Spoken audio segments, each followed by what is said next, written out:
पेटवा में दर्द करता, समझ में नहीं होता कहीं इतना होता। ये दादा बहुत ज्यादा जोर से दुखा रहा। ओए ये दादा लागत है कि मर जी हन आदमी।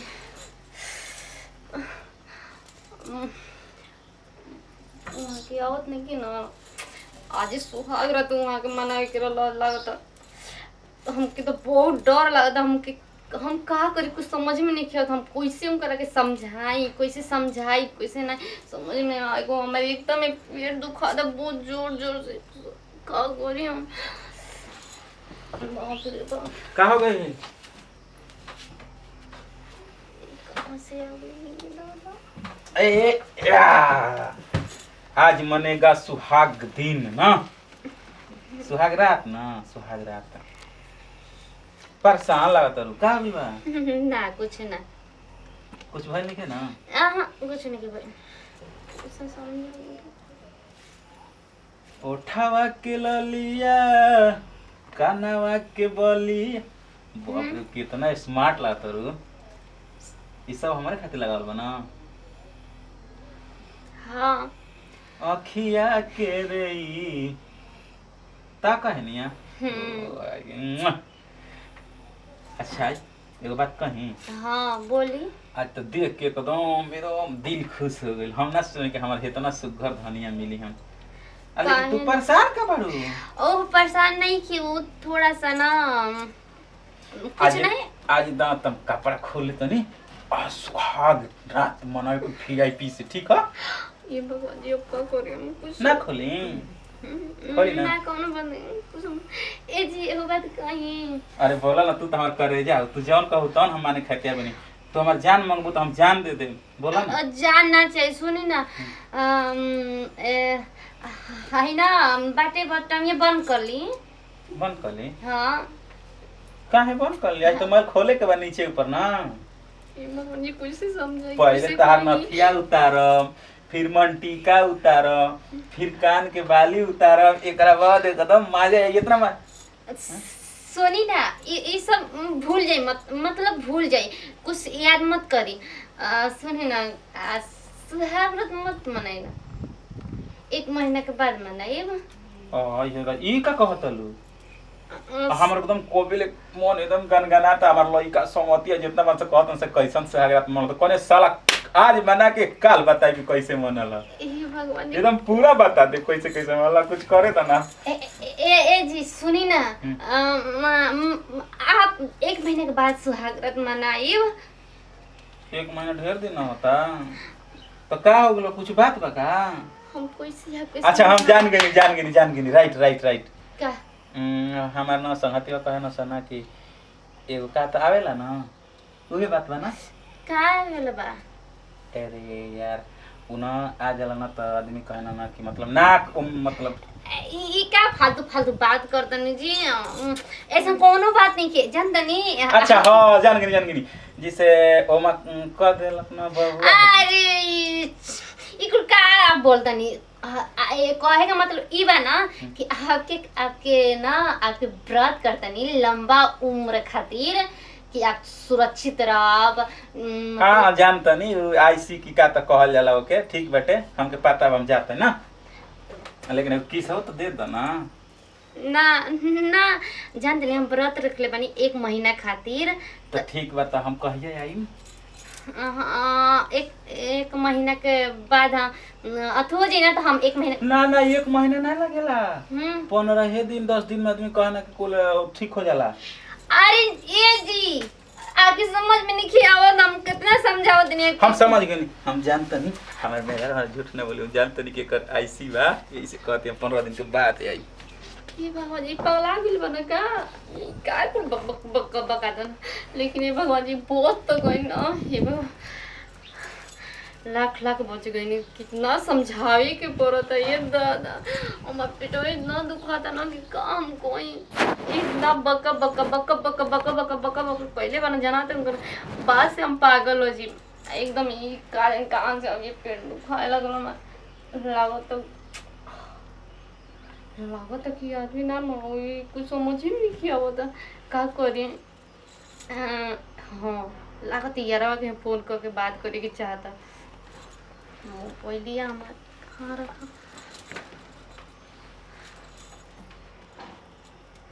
ये आवाज। हेलो हेलो, अरे कहाँ गई रहा? एगो खुशखबरी बाटे का, पता नहीं के तहके आज एगो खुशखबरी बाटे। जान तड़ा काम के कोई ये दादा ऐसा कुल कामे कर दे बड़ा कि एकदम हम परेशान बानी। अरे ना ये दादा, अब बबुआ खिलावे के पड़ी। हाँ तोहरा के तो समझावत नहीं कितना बार कि नत ऐसा काम कर नत कर, लेकिन तोहार तो समझे के बातें ना आवे। हाँ हमें कुछ नहीं जानता जान। अरे ना यार, बबुआ होके वाला बा, ठीक बा। है अब लेके ना गद्दी में खेला ही है, ठीक बा। हम रखत हैं ये खुशखबरी सुनावे के रहला, ऐसे फोन कोई नहीं, ठीक बा रखत है ना। ये भगवान जी कितना पेड़ दुखाते समझ में नहीं क्या। बाप रे बाप, ओहो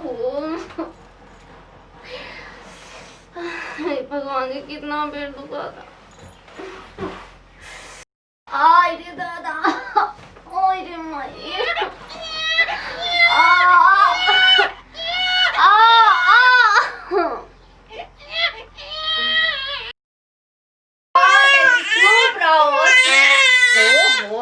चुप रहा, आज बाबा करावत ना। ओहो चुप रहो, ये बात। अरे लड़का के कैसन यार के लड़का भइल दू।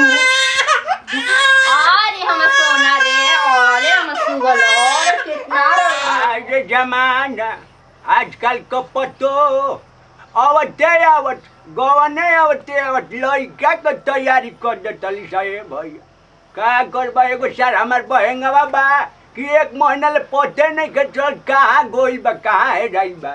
हैं बोला तुम बाबूजी? खुश रहो, बढ़िया चाहिए। कहाँ गदल है रे? मामा गाँव रहनी है। मामा गावे? हाँ तो जा जा सुहागरात मना लो, इंतजार करत चली। उ तो पते बाटे कि सुहागरात मनावे के बाटे। पता बा? जान तो बाबूजी, हाँ? 1 महीना खातिर हमरा के छुट्टी देले रहली है। हाँ छुट्टी देला अब तो हम जानते बानी कि छुट्टी काहे तो इधर हल्ला करबो, कर हल्ला। जा जा जा पते चली कि सुहागरात मनावत चल कि लड़का घेलावत चल। अरे चुप रहो, कितना ओहो अरे रे। हेलो हाँ ई के बाबा खिलाता ले क्या का हो का हो गई? ओ ई के तो बन रहा हैं? ई के तो बन रहा क्या कर रहा है? रे ले हटा घर ले हमारा का चिल्ला जी, हटा हटा हमर कपार दुखाए लागल ऐसे को लेकर बाबूजी के देखो जरूर वाला कुल काम कर ले हल मार दम नकिया टूट जाई चियोर चुप रहो स्वागत बनावे के कपार खइले बाड़ी पागल बना दिए से मेहरारू के कर लइका लेके खिलावते कर लइके खिलाव लइके होखत बानर बनु चा का चिल्लत है ये? का चिल्लात हम 1 महीना पहले यहाँ के जाए तो हम मेहरारू के कुछ करम कुछ बतियाई कितना हम 1 महीना में तो हमारा लगा मल हमार खून सुखा जाई टेंशने में तोरा आ तू मार के कर के रसली करे के कर लिखा रहा? अरे हम पकोरी कोई के ना तो हम सुहागरात मनाई पहले सुहागरात मना तो नहीं एक बार कुछ करम ए जी का हम हां सुहागरात मनाई बा कैसन बबुआ देखल चाहतन अपन राम स्टैंडर्ड हां ई का जी 5 गो बबुए खिलाई बा 5 गो हां मतलब का बताई ओ आपे के लइका ह हमार लइका ह ई का कहत रे अब हम छुबो ना कन त लइका कैसे हो गेले रिमोट से भइला का कि इंटरनेट से डाउनलोड हो पाइले रे अब हम के बता वो आपे के लइका सच्ची में बाबूजी आगे बच्चो आओ अब पता चली ए जी ना जी वो आपे के लइका ऐसा मत करना का गे हई का कहतिया सही कहतिया का कहतिया कहते कि हमार लइका उ छोटा का हाँ तो तोरे ह हमरे ह ना कोनी हटो देखे कि जा से सुहागरात मने पर लइका खेलैब तो लइका बा 1 महीना गई रहले है ना हाँ। एकरा के छूट देला तब हम का जाने तनी कोई माने 1 महीना में लइका होला सा पगलाइल वाला एकदम साफा अरे 1 महीना में ना हो ना सो हाँ। 6 महीना बतियोले ना लक्कनवा से हैं तो 6 महीना हो गए 7 महीना ए मेरा दिमाग मत खराब कर तू तो हैं 6 महीना 7 महीना सही से बताओ हम्म? का भतार बा नहीं घर में यार बा ना जी आप ये क्या हवे लइका खाली हम पटोहिया का बदनाम कर डाले हमरे है ना तब के कर दे दूसर का पावडर देखे हमारे घर में आवे के हिम्मत देखे का मर्दम तार लगती आई तू हमको खुद साना काट देबो तू जा हम जाते हैं हाँ, एकरा के लिए पहुंचाए तनी। हैं पहुंचाए तनी पहुंचाइबे हाँ। कह अहीं के पहुंचाइबे रे सुनो आइनी सुहागरात मनाओ तो कहती 1 महीना के बाद हाँ। 1 महीना के बाद आइनी तो ये बबुआ खिलावती है तब तू समझ लस अपने में तो का करी अरे घर के बात घरे में रहे दे सही सही बता दे हमके कुल चीज पता बा ना तो के छुआनी ना टच कैनी ना घरे दे हली आ तोर बबुआ कैसे हो गए रे मोबाइल से बतिला से बबुआ ओखे से आय उल्लू बनाओ तली बता दे रे बता कुछ इहो तो नहीं के सिस्टम की सिम उम वाला सिस्टम ना ना मेहरान का बने के ना सुन ले रानी ना बच्चा हां तो बाबे गौरव भैंस के दे बताओ तो मारो अब मारो हमारा दिमाग बा ना जी बताओ अरे काहे को मत चल रे मारो नहीं कहां ले बबुआ कहां ले बाबू आ गेले कर नहीं रुको का नहीं घर में ओ एगो मरिया लो रहा है नहीं हम तो यार वाला आयो बप्पा ये कहा कह रही है रे नहीं मेरा रख ले ना अब नहीं सच्चाई बा ई है सच्चाई बा हम मान गई नहीं ई सही आदमी कहना सुघर मेहरारू आ लड़की ना ए जी देखिए माफ कर दी ये तो हमारी इज्जत के बोल रहा हम नहीं क्या तब का करी गलती से कुल चुप रह कोनो माफी नहीं खे जाके नैहर में हत्ता रख ले बालू आ लेके लो पेट सुहागो रखने मननी आ ए बाबूजी आ तन को ना भाई तोरा से भेट रे कर ना हम तो जानत रही कि तोरे है तो घर का हमर इज्जत खराब कर दलस रे नाम खराब कर दलस बदनाम हो तू खाली बोलो ना तो इनके चप्पल नहीं रहे दे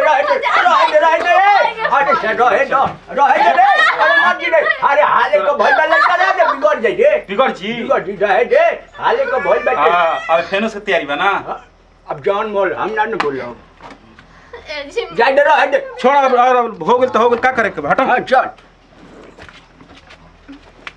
ये भगवान जी लागो तक मार मार के पीठी तोड़नी के ना का करिए दादा